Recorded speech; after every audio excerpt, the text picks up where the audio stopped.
Maraming nagre-request na pumasok sa group ko. And then, nadi-decline sila. Sasabihin ko sa inyo kung ilan ang na-decline. Sa loob lang ng isang oras yung gustong pumasok sa group ko, gustong magpa-member sa group ko, isang oras lang, 4.9K, halos umabot ng 5K, yung nag-request sa akin na gustong pumasok sa group ko. Ngayon, na-decline sila. Akala siguro nila, ako ang nag-decline sa kanila. Hindi nila alam na merong rule si Facebook na kapag hindi mo in-accept yung group rule, hindi ka nag-accept doon sa group rule, sa loob ng isang oras ay automatic decline yung request mo. Kahit ako pa mismo ang nag-invite sa'yo. Kasi si Facebook kasi, yung sa mga group kasi, may kanya-kanyang settings yan. Ngayon, ang settings ko kasi sa group, automatic. Ibig sabihin ng automatic, yung top fan ko lang ang pwedeng pumasok sa group ko. Kapag hindi kita top fan, nakafollow ka sa akin pero hindi kita top fan, hindi ka pwedeng pumasok sa group ko. So, ibig sabihin nun, yung gumawa ako ng group, 2 buwan lang yun nakakuha ako ng 2K na 2K na member. Yung 2K na yun ay lahat yung top fan yun. And then, merong 5K na request rejected.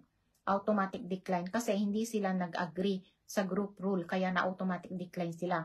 Siguro, isa sa kanila, na-decline sila, no? And then, kasi chine-check, may mga na-check ako doon, chine-check ko doon na sabi ko, grabe naman ang group nito, nasa 100 plus yung group niya, tapos pumapasok pa sa akin.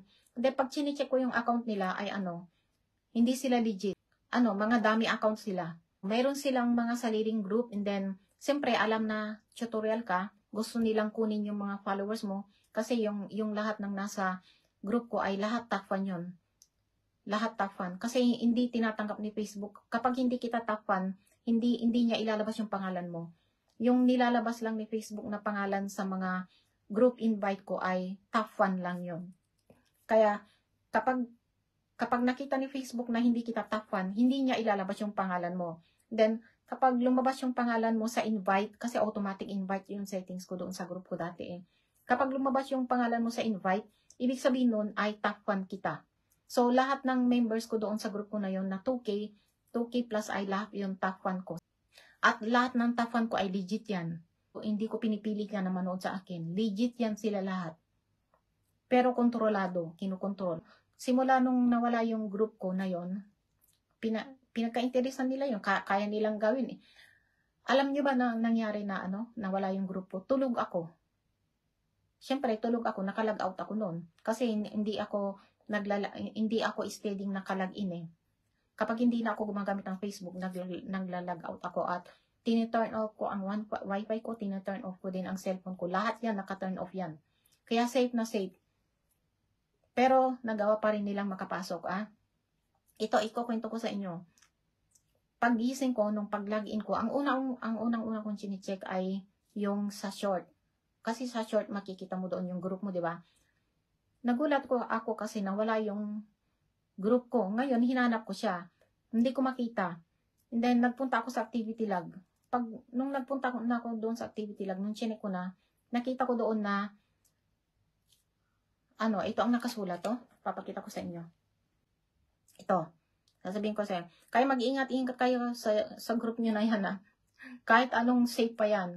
Ito, saglit lang, Ito, pupunta tayo sa, activity log. Tuturo ko sa inyo, Tapos, ayan, Itong nakasulat, February 16 daw, Ayun, nagulat na lang ako nung hindi ko makita yung group ko. Ito, nakasulat dito. Dito ko nakita sa activity log. Nagulat talaga ako. Alam nyo kung anong nakasulat dito? You stop being a member of Unitrend. So, nagulat ako. Bakit ko lalayasan ang sarili kong group?